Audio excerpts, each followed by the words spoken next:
Hello, everyone. This is Nayiri from Low Carb and Fasting. This episode is going to be part of the series on my channel called Type 1 Diabetics Talk. And you guessed it, both guest and host are Type 1s, and we cover all sorts of topics related to Type 1 diabetes. Today's guest is a fellow Type 1 diabetic.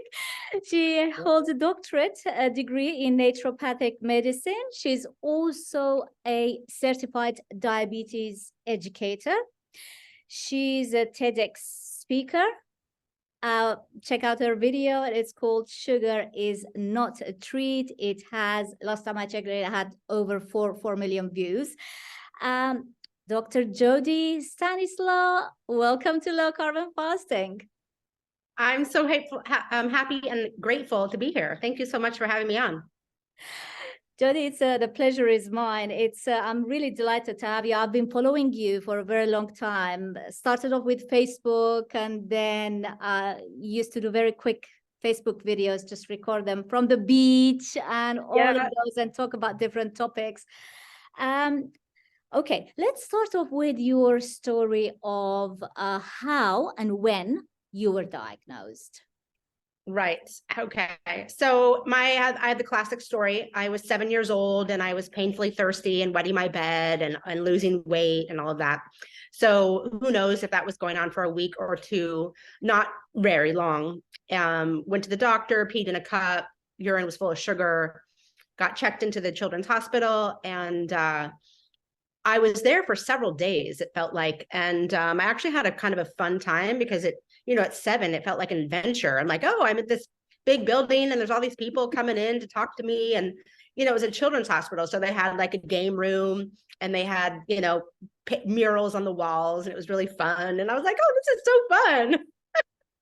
And so it was then that I was like, I want to be a doctor. I want to be somebody that helps people feel better, because I just had so much fun there. So I really am grateful to my parents, because they never made me feel sorry for myself. And I think that's super important for any new parents that have a diagnosis.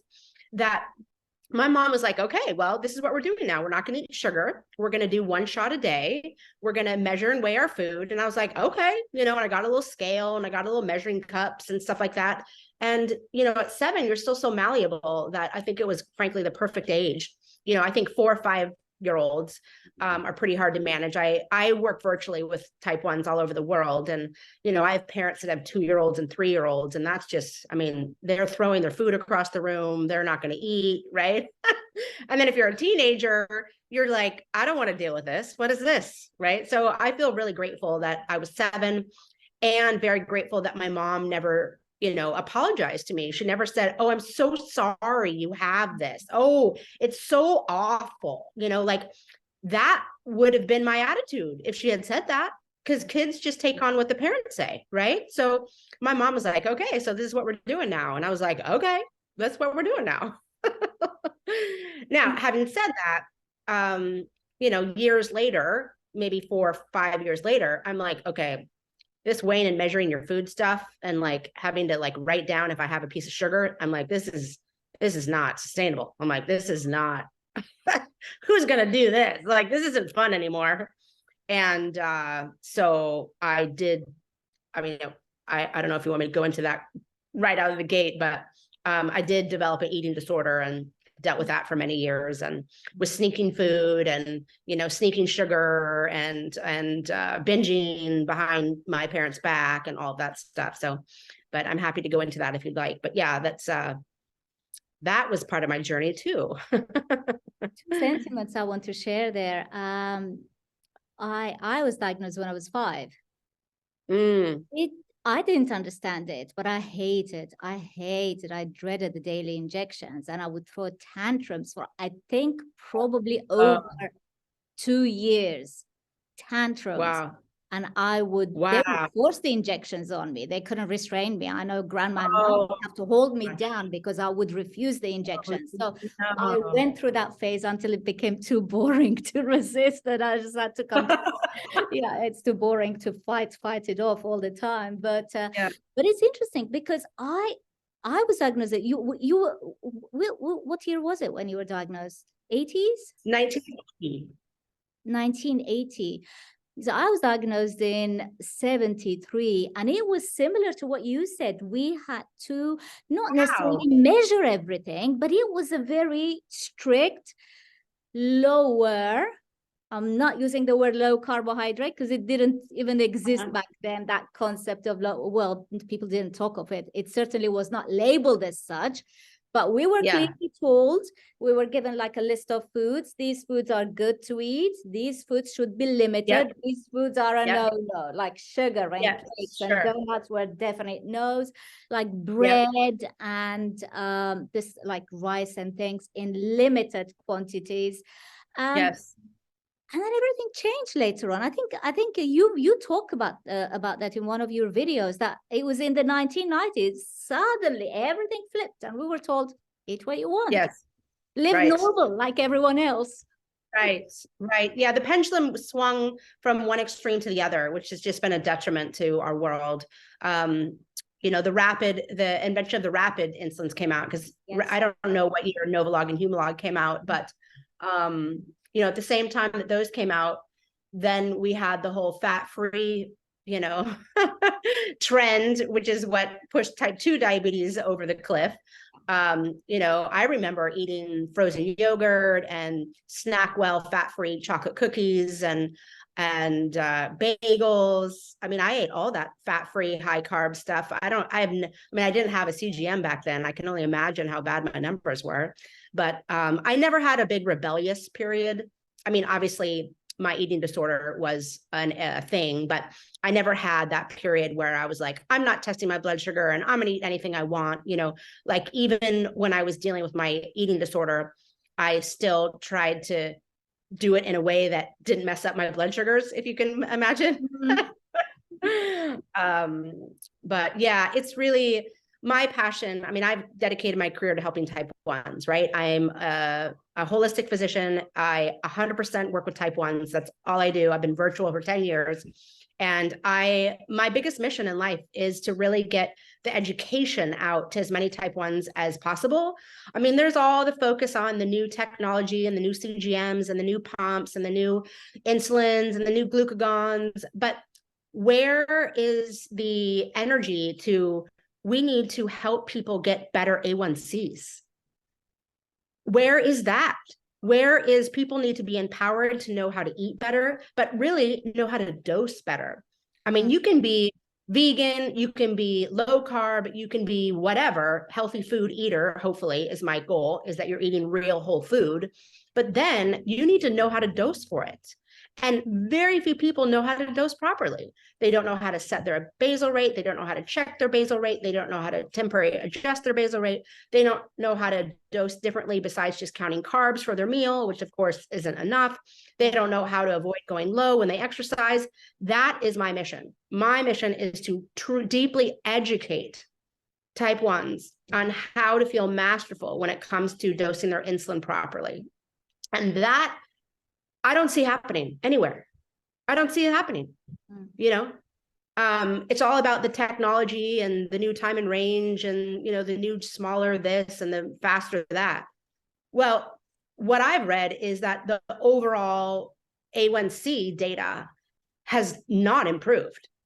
We have all these new pumps and all the, you know, Dexcoms and CGMs and the actual improvement in A1Cs is almost insignificant. So what's required then? Better dosing, but also better diet? Well, the educational piece. Diet. Yeah. They absolutely, well, yes, the diet, of course. But I mean, you know, there are those, you know, there's the type 1 grit, right? There's the Bernstein followers, and they are uber low carb.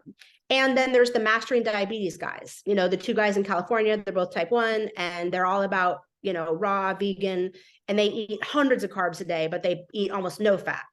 And they get great results with people that want that diet. There are great results for people that want to do Bernstein. I see great results with people that do paleo and keto, right? So as long, in my opinion, you're eating whole food and real food and not processed, then you're already, giving your body healthier choices, right? I don't even call things that don't come from nature food, right? Cheetos aren't food, right? Ritz crackers aren't food. Food is grown from the earth, but Ritz crackers are not found in nature. Goldfish crackers are not found in nature, right? Snickers bars are not found in nature. So things that aren't found in nature aren't food. So let's first start with helping people eat food, but you can be eating all the healthy food you want. And if you don't know how to dose your insulin properly, you're still not, you're not playing with a full deck. Those are my two passions. It's like, let's eat real food. And now we've got to learn how to dose properly. So let's talk about basal and bolus insulins. Sure. So I'm on a pump. So yes. I use one type of insulin in my pump. Obviously, I know some people aren't keen on the pumps. Bernstein himself isn't too keen on pump. I'm super low carb, but I use a pump, and I wouldn't change it for for anything else when I want to give it up. So in the pump, you can only use one type of insulin. So mine is quick acting. And I found in the previous episode with Dr. Ryan Nattar that he actually puts our insulin in his pump. So before we discuss all those details, let's just give people a quick definition, especially for those people who are newly diagnosed and they're all confused about this terminology, bolus insulin and basal insulin. Sure. So I use the word basal and long acting interchangeably because I have hundreds of clients around the world, and most of the people are on pumps. I personally am on shots. My A1C is 5.2. I don't have to deal with all the hassles of pumps. I'm fine, right? So I'm not on a pump. But so the first thing in my 3-month program is, as I teach people, why do we need that insulin in the first place? Why do we need the pump to drip rapid insulin all day long, or regular as Ryan does, which I'm sure, because he doesn't need anything that peaks fast, right? He's such a low carb, low, protein fat guy. So R makes sense because it has such a slow peak.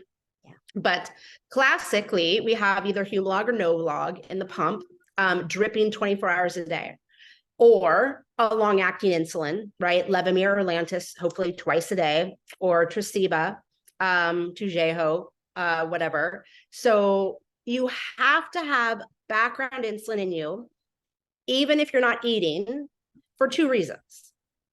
One is we would not be alive without insulin. You cannot live without insulin, right? We unplug from our pump, we stop doing our shots. Within a few days, we're not going to be doing good. We're going to be in the ER with DKA. And if they don't treat us well, we will eventually die, right? So insulin is necessary for life, regardless of if you're eating or not. Number 2 is your liver is feeding you glucose all day long, especially in the morning, right? People are like, why am I 80 when I wake up and an hour later I'm 180? I'm like, well, that's your liver. Right. So, but it peaks, its highest output of glucose is in the morning. However, it outputs glucose 24 hours a day. So that is, you can it's funny. Well, it's your mealtime insulin for the meal that your liver is feeding you.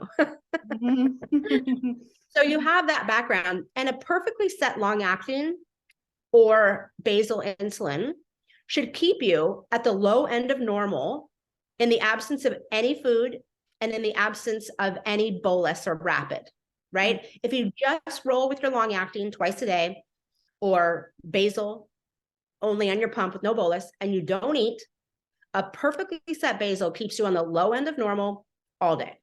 So that's the first thing I walk my patients through, is understanding that and then teaching them how to test that and adjust it, right? So I had this one patient, he came to me and he was like, I eat every 2 hours. And I'm like, oh, are you just really hungry? Like, why do you eat every 2 hours? He's like, well, I'll go low if I don't. And I'm like, well, you have too much basal. He's like, what do you mean? I'm like, he's like, I'm diabetic. I thought we had to eat all the time or else we go low. And I'm like, no, not at all.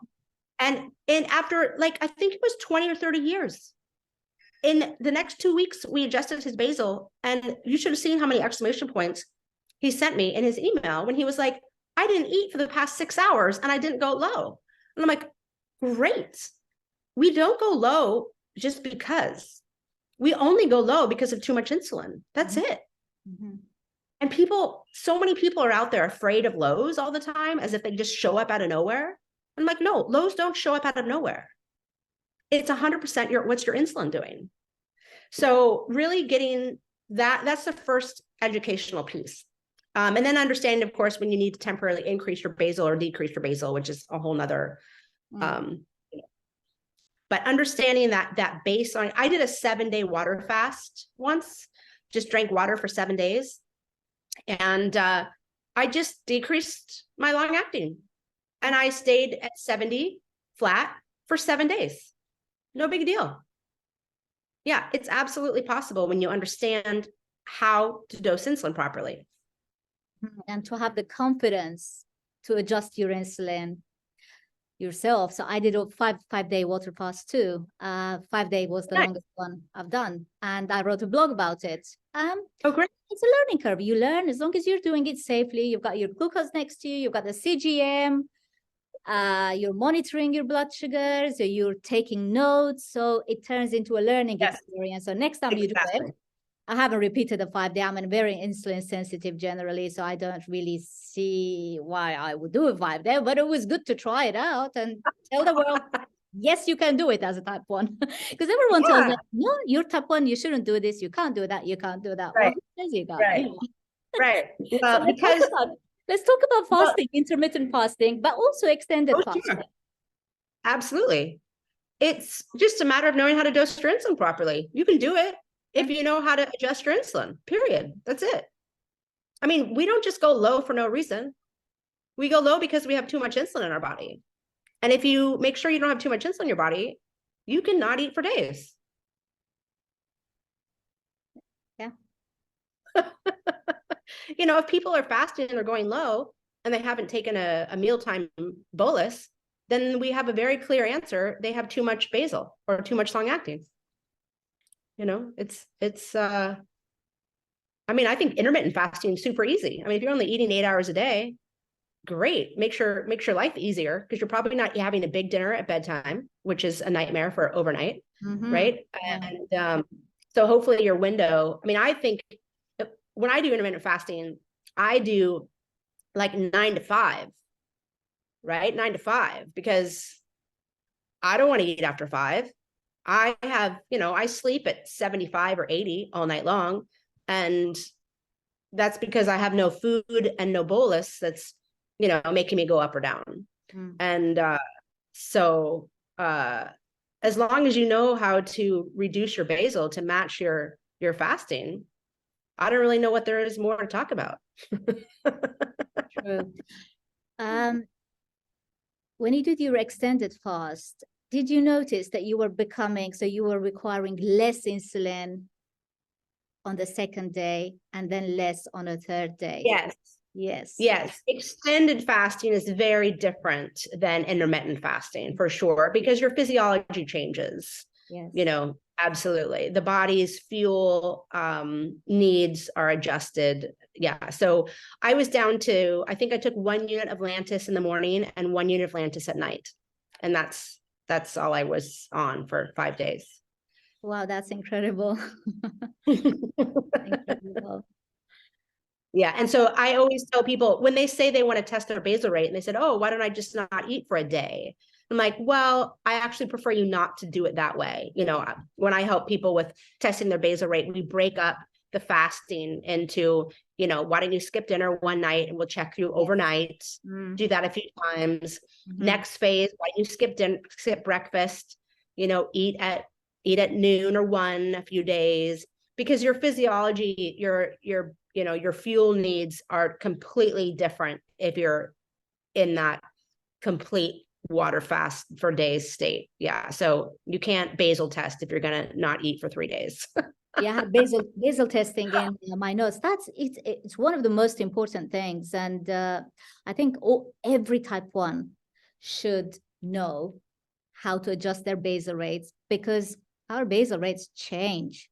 I mean, absolutely. It works for 1 year, and then the following years something changes. I don't know, the environment. Perhaps I'm in a different place, and perhaps my hormones are changing, whatever. You've gained weight, you've lost weight, you're more active, you're less active, your diet's adjusted a little bit, even though diet really shouldn't be affecting basal, but if you're eating a lot of fat, it probably will, things like that.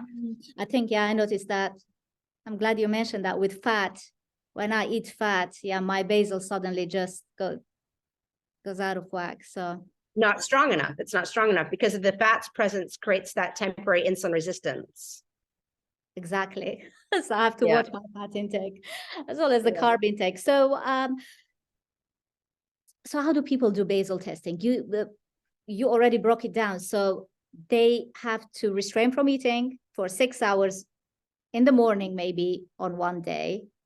And then just can you explain? Well, in order to test the basal rate, you have to create a scenario where you haven't eaten for at least 2 to 4 hours, depending on how big your meal was.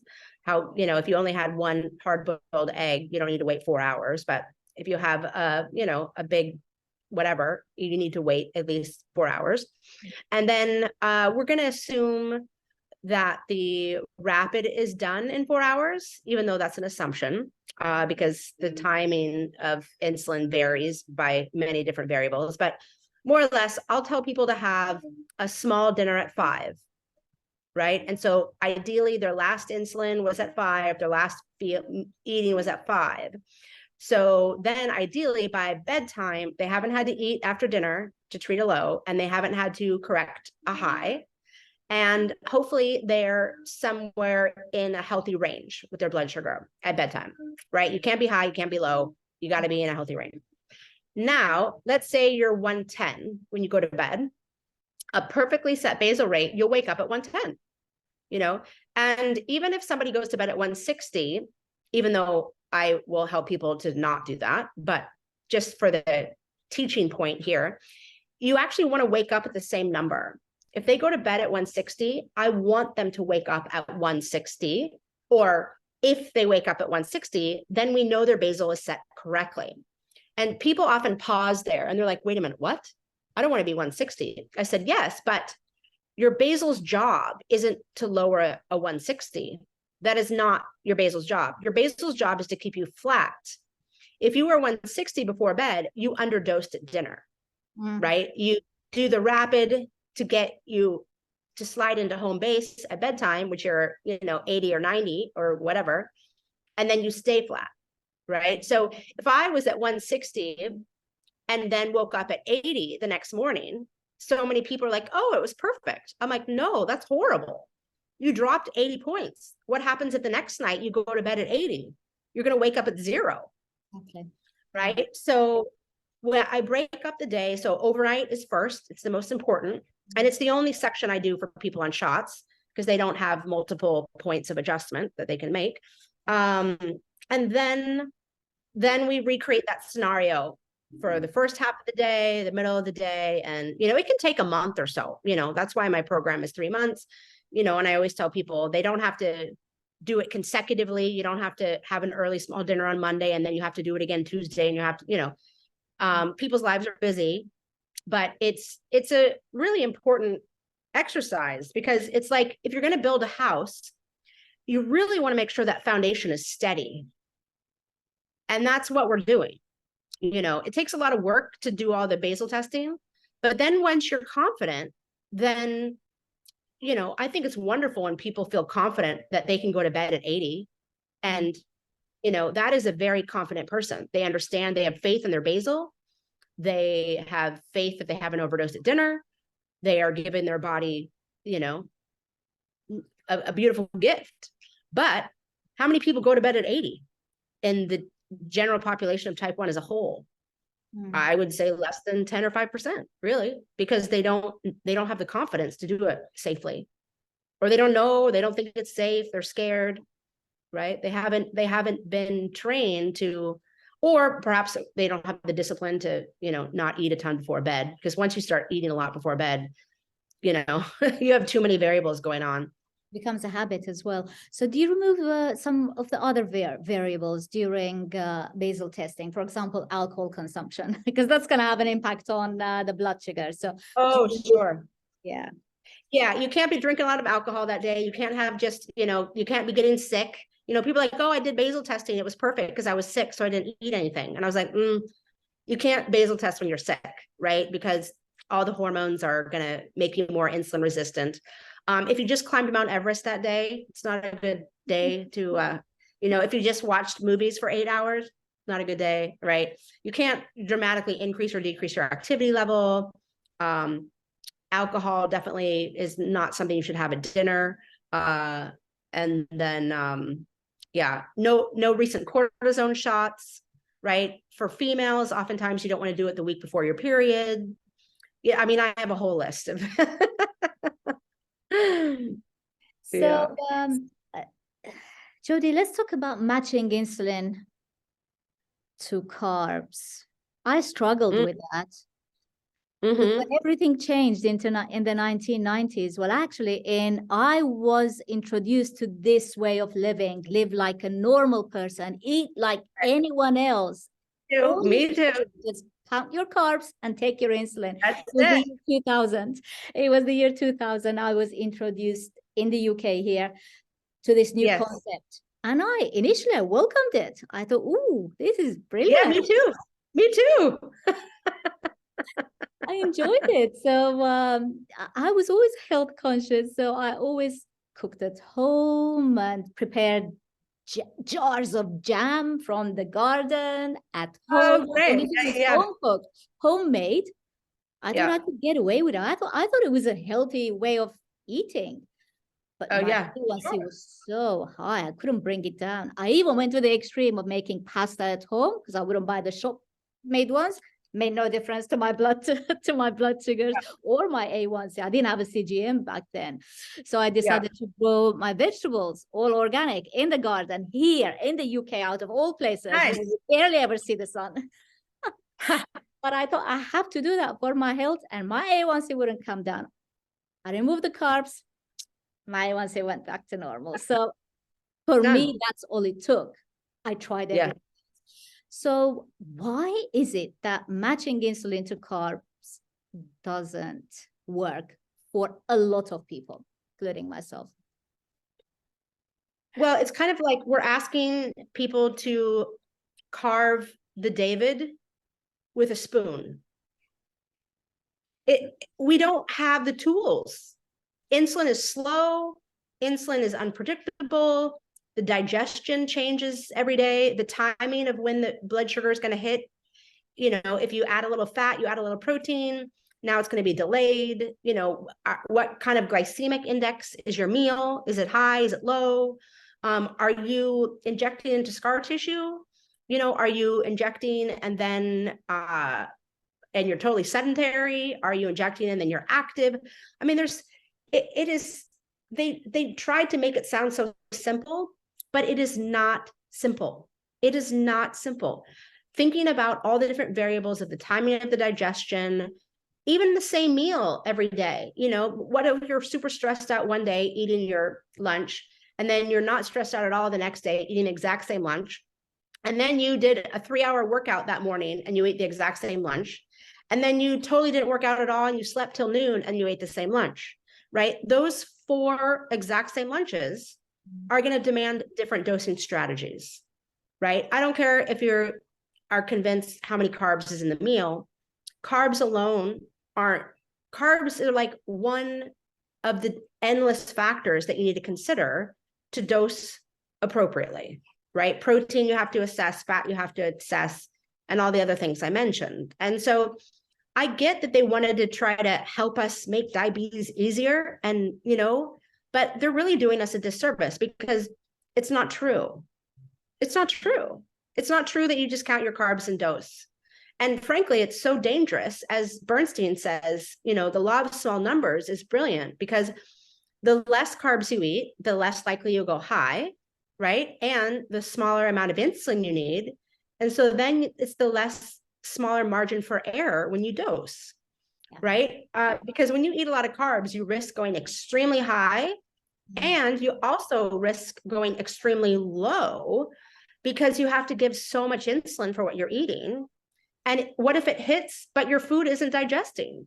What if you're developing gastroparesis and you don't even know it, and you dose 10 units of rapid for your pasta, but the pasta is not going to digest for 3 hours, and now your insulin's peaking and you have 10 units? Like, that's just death waiting to happen. So it is lower. It's kind of like, my analogy is, do you want to go to Vegas and gamble with, $100 and just have fun and, whatever, bet $5 here, bet $10 here, and just have fun? Or do you want to take your life savings and gamble at Vegas, right? The risk of what you have to lose is not worth it, right? When you start eating 30, 40, 50, 60 grams of carb, the risk you have, to me, it's not worth it. You have a huge risk of going super high, and you have a super risk of going low, because dosing to fit that perfectly and stay between, a tight, low end normal range, good luck. It's not going to happen. Yeah, it's virtually impossible. And it's very disheartening. It's very frustrating, and it causes anxiety. I mean, I'm not surprised why type 1 diabetics just want to give up at the end. This horrible disease, they refer to it. I have a big type 1 diabetic following. I just tell me this horrible disease, I hate it. And I go, I don't even mind mine now. So it's like, because I don't find it difficult to deal with it. I mean, I'd rather be type 1 than anything else that I can't manage. And I'm in full control of it. So, but the anxiety is horrible. I used to remember, just as I would think, I've cracked the code now. to dose perfectly for, I don't know, a large sort of portion of pizza, for example, right? Next time I would eat that same pizza, wouldn't work. That code wouldn't work. So it just constantly beats at you, and it's horrible. Yeah. And anxiety. So do you have some of your patients who are experiencing that sort of depression and anxiety because of their type 1? Oh, absolutely. Yeah, that's why I started my membership program. So I have a monthly membership program where I go live on Zoom with, a group of type 1s, and we just make it fun. I bring in lots of different topics, sometimes about, blood sugar regulation, but my topic last week was the benefits of doing cold therapy, taking a cold shower, doing a cold bath, all the cold exposure actually increases insulin sensitivity.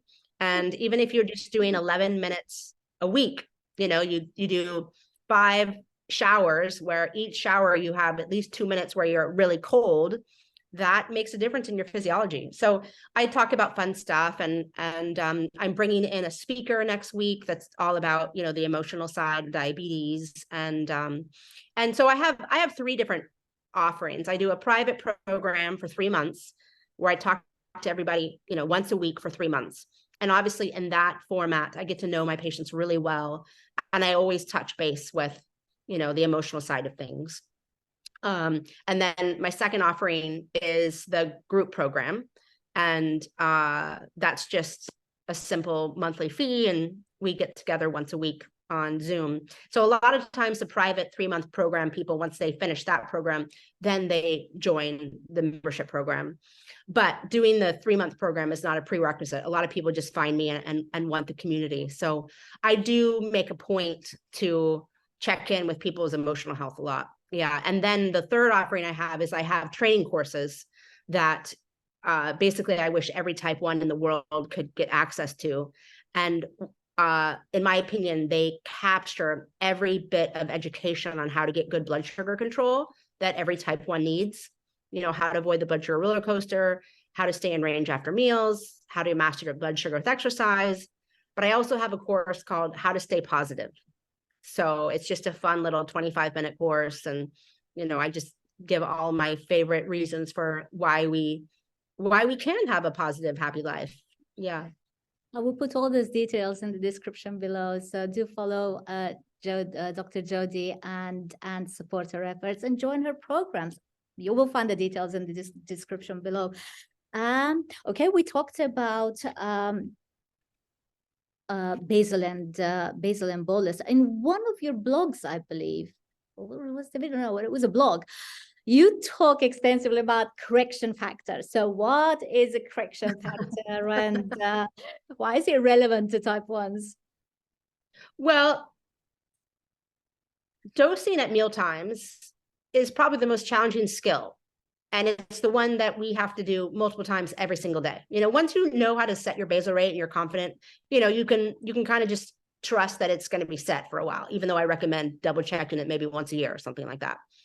Or anytime you skip dinner, right? You inevitably are doing a basal test that night as you sleep.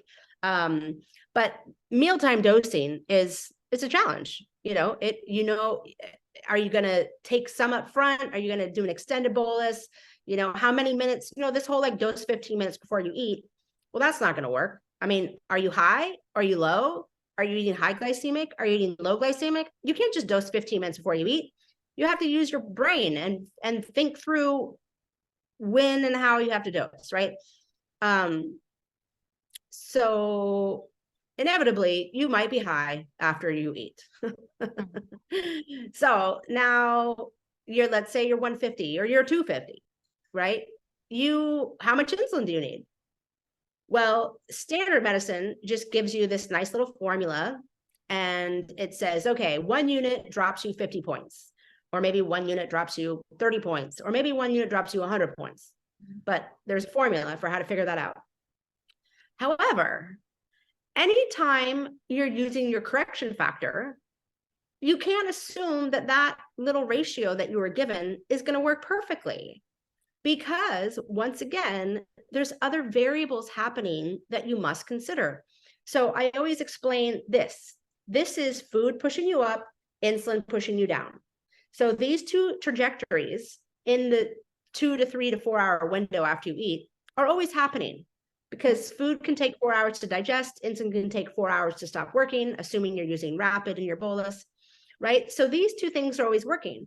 So let's say you're 2 hours out from the meal and you're high and you see that you're 200. And so you think, I need 2 units because I'm 1 to 50 and I want to be 100. So I need 2 units. I said, well, okay, but how much insulin do you still have on board? Right? How much food is still digesting? So if you ate an apple 2 hours ago and now you're high, you can feel pretty confident that you don't have anything pushing you up anymore.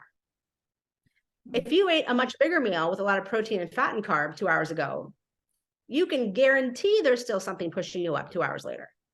So what is the variable that's still pushing you up? Now think of the second variable. Did you give yourself 1 unit of insulin 2 hours ago or 6 units of insulin 2 hours ago? Because if you gave yourself 1 unit of insulin 2 hours ago, that's not going to touch you if you're high 2 hours later. That 1 unit is got not a lot of power.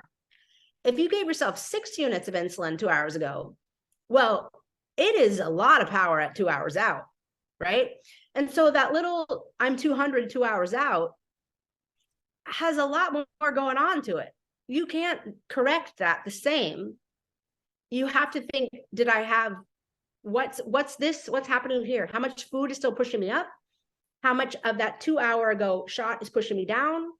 And then you have to figure out your correction factor, right? And so people are like, that sounds impossible. I'm like, well, I really know that when we experiment with ourselves over and over again, I really know that our intuition is spot on. Like, we need to start trusting our intuition, because you can't graph this into an engineering spreadsheet. You'll never get the precise number at every correction that you need. There's a level of educated guess and intuition every time you correct, because these variables are too hard to predict with precision. Having said that, one of my favorite things to do, if you're within that 1 to 3 hour window since you gave your rapid dose, 1 to 3 hours, you still have a lot of insulin that could potentially push you down. 4 hours, everybody's different, but at 4 hours, I'm not going to have faith that I have a bunch of insulin pushing me down. 3 hours, maybe if the shot was big. 2 hours for sure. 1 hour for sure. So if you're high 2 hours out, I always say, why don't you just poke your finger, first of all, and get a real-time in this moment reading? Because Dex can always be a little off when all this is going on, right? So get a real-time reading. Okay, so you're 200 on the finger poke. Well, why don't you go do a bunch of movement? Jump on your trampoline. I have a little mini trampoline.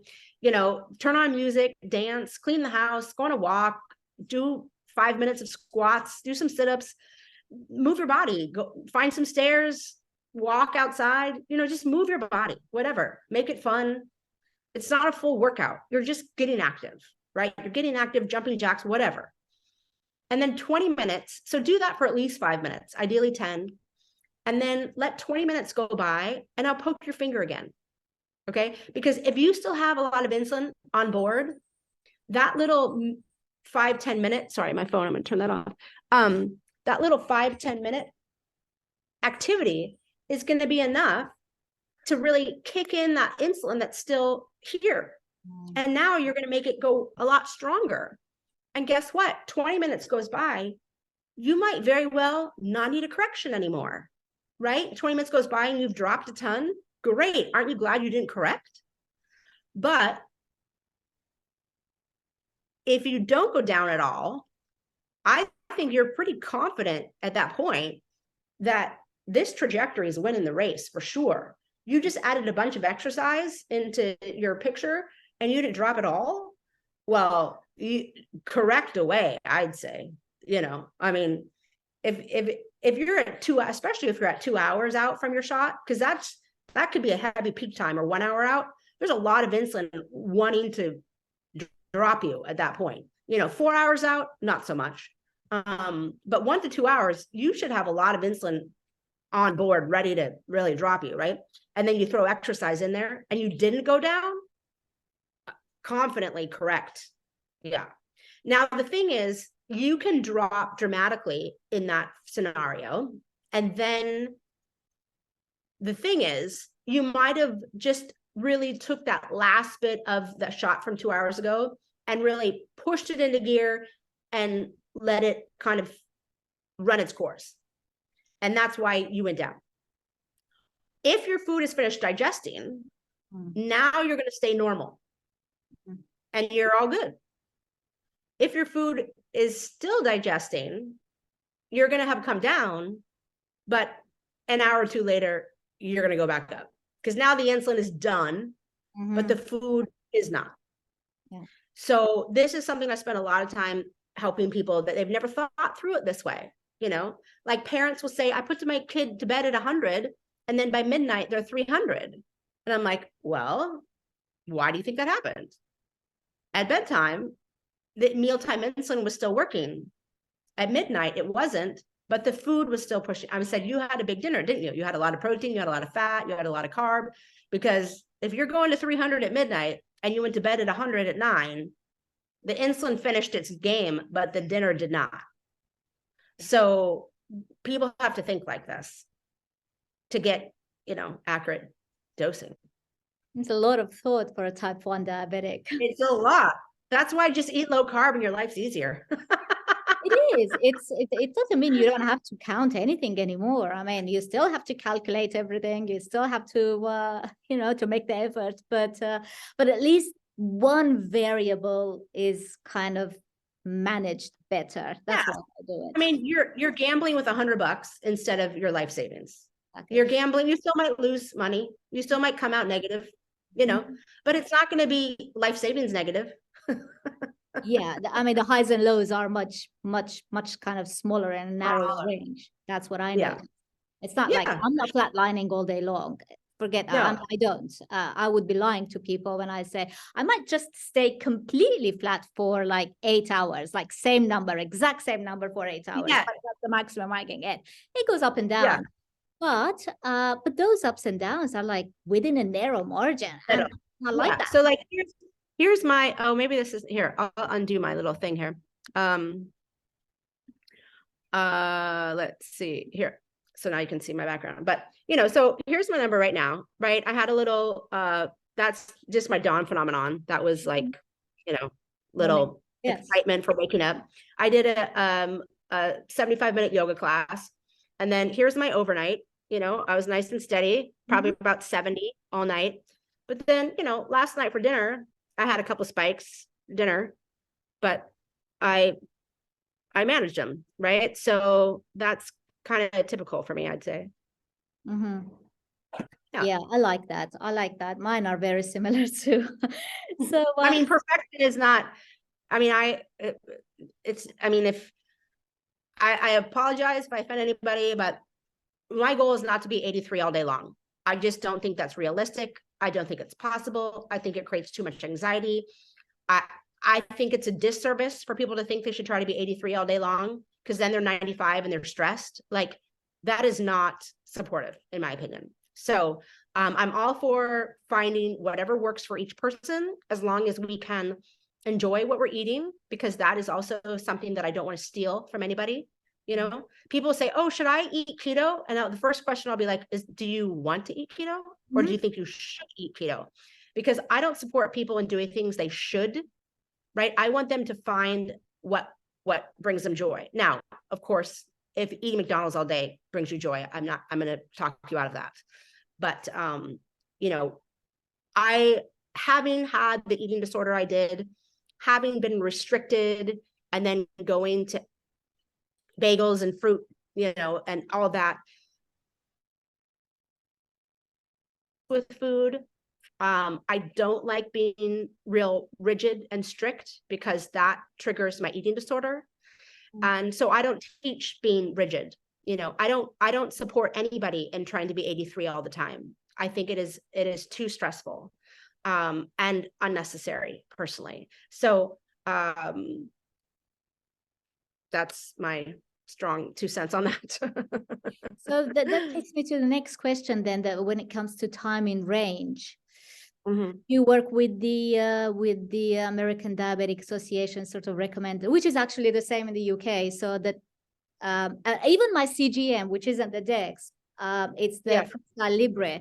The default system, the default time in range is up to, I think, well, our measurements, it's 10. For 10 for you. Yeah, so 180. No, it's not. 180. No, it's not okay. It's not okay.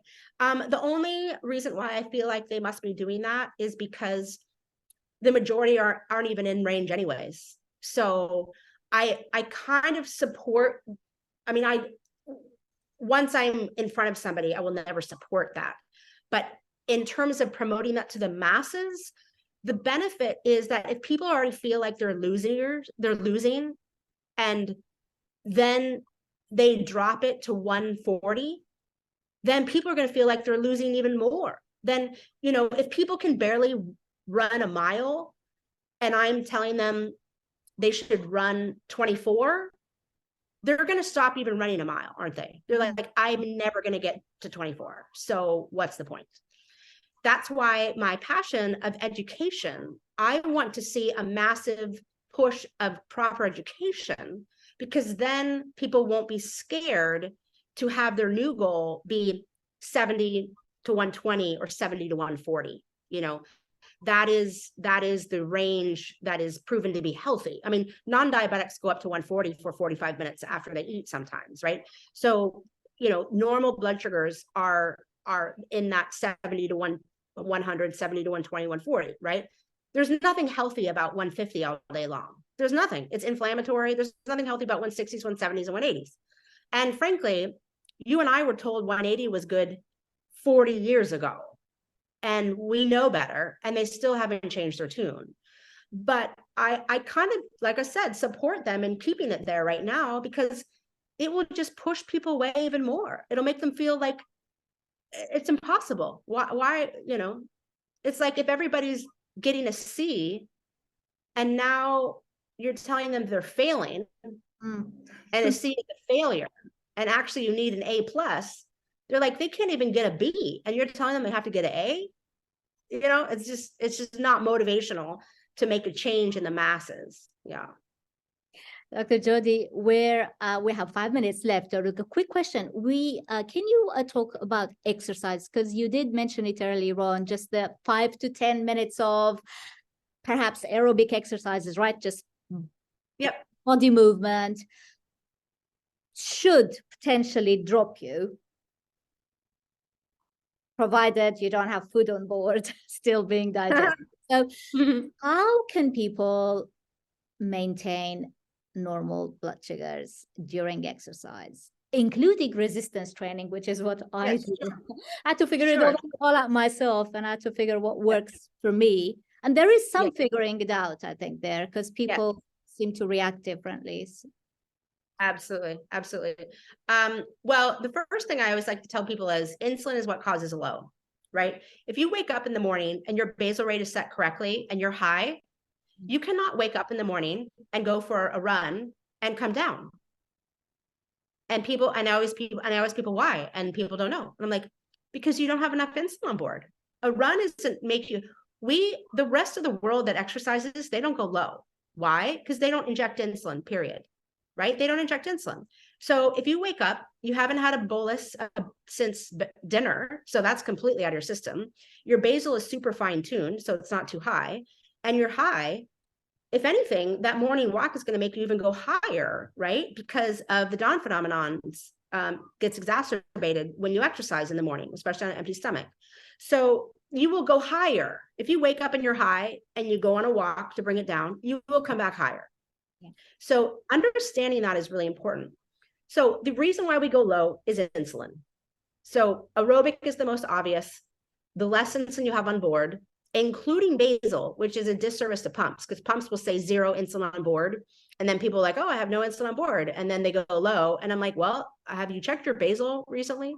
Right? Because basal is insulin on board, but the pumps don't tell you that. Yes. So the less insulin you have on board, I can work out for an hour or two and not go low. I mean, that's easy. You just make sure you're not on too much insulin. What you talked about is the challenge of going high with anaerobic training, with high intensity, with weight training. And I do have a patient in 2 minutes. So I don't have time. We don't have time to do that. Oh, you know what? Because that's a whole nother discussion. I might just cut that bit out. So thank you so much. I can't thank you enough. This was amazing. We'll have to do part 2 another day. Yes. I'm so happy you reached out. This was lovely. I'm happy to help. Yeah, thank you very much. I'll send people your way to connect with you. Gonna let you go, Dr. Jody. So if you want to do should we record just a little thank you, goodbye kind of thing, or did we get that? No, okay, yeah, I'll just thank you. And okay, so Dr. Jody, we have to do part 2 to talk more about exercise. But for now, thank you so much for your time. I really appreciate it. It was my pleasure. Thank you for your service. And I'm so grateful to all of you that are listening. And I hope you really gained a lot from this talk today. Thank you. Bye for now.